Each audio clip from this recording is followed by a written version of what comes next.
L'histoire des vaccins est fascinante. Elle est marquée par des découvertes révolutionnaires, des avancées scientifiques et des batailles contre des maladies dévastatrices. Comprendre l'évolution des vaccins révèle leur importance cruciale en matière de santé publique. Tout commence au XVIIIe siècle avec Edward Jenner, un médecin anglais pionnier en immunologie. Jenner a observé que les femmes travaillant avec des vaches infectées par la variole bovine semblaient épargnées par la variole humaine. En 1796, il a inoculé un jeune garçon nommé James Phipps avec le pus d'une lésion de variole bovine. Par la suite, ce garçon a été exposé au virus de la variole humaine sans tomber malade. Ce premier pas vers la vaccination a ouvert la voie à des siècles de recherche. L'idée de Jenner était révolutionnaire, mais elle n'a pas rencontré un accueil immédiat. La résistance venait de la méfiance envers la médecine et de croyances culturelles. Cependant, les résultats ont parlé d'eux-mêmes. La vaccination a gagné en acceptation, et la variole a connu une diminution spectaculaire de ses cas au fil du temps. Dans les décennies suivantes, le concept de vaccination s'est approfondi. Louis Pasteur, un géant de la science, a développé la méthode d'atténuation des agents pathogènes. Dans les années 1880, il a mis au point des vaccins contre la rage et le choléra. Sa méthode consistait à affaiblir le virus afin d'induire une réponse immunitaire. La microbiologie du XIXe siècle a également été déterminante. Les travaux de Pasteur et de Robert Koch ont permis de comprendre le fonctionnement des agents pathogènes. Cela a facilité l'isolement des bactéries et des virus responsables de maladies, ouvrant la voie à de nouveaux vaccins.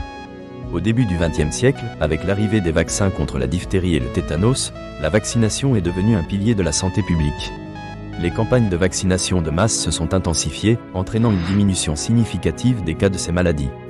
L'ère contemporaine a vu l'émergence des vaccins vivants atténués et inactivés. À partir des années 1950, avec le vaccin antipoliomyélitique développé par Jonas Salk, la vaccination a pris un nouvel élan. Ce vaccin, une formulation inactivée du virus de la poliomyélite, a permis d'éradiquer presque complètement cette maladie dans de nombreux pays.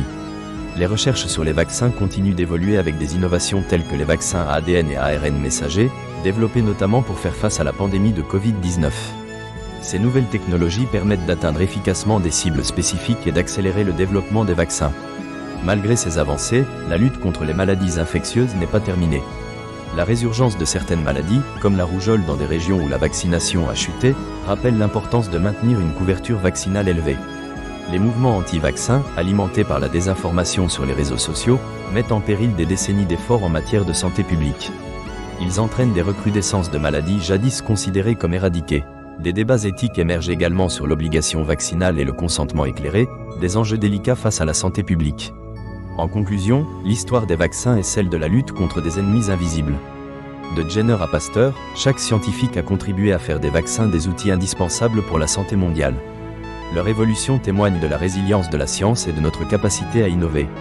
Toutefois, cet héritage est un combat permanent entre connaissance et ignorance, entre sécurité collective et choix individuel. Promouvoir la vaccination reste d'actualité. Cela nécessite des efforts scientifiques, mais aussi un engagement collectif pour éduquer, informer et renforcer la confiance dans la science. Les vaccins demeurent des instruments fondamentaux pour la santé publique. Comprendre leur histoire est essentiel pour bâtir un avenir où tous sont protégés.